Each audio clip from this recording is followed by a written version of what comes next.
কেমন আছো? আশা করি তোমরা সবাই খুব ভালো আছো। আমিও ভালো আছি। আজকে লোকনাথ পুজোর আমি বাড়িতে একটা ছোট করেই লোকনাথ পুজো করছি।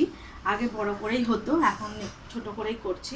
এখন আর বড় করে হয় না। তো আমি এই লোকনাথ পুজো করছি, তোমাদের সামনেই সেটা আমি শেয়ার করছি। লোকনাথ পুজোটা দেখো কীভাবে করি।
দুপুরবেলা লোকনাথ বাবাকে আমরা এই গোবিন্দভোগ চালের ভাত ঘি, আলু সিদ্ধ আর কাঁচকলা সিদ্ধ দিয়ে আমাদের দুপুরবেলার ভোগ দিতে হয়। আর এই ভোগটাই আমরা খাই দুপুরে। আমাদের আর দুপুরবেলা আজকে এরকম কিছু রান্না হয় না, এই ভোগটাই আমাদের খাওয়া হয়। দিয়ে দিয়েছি লোকনাথ বাবাকে।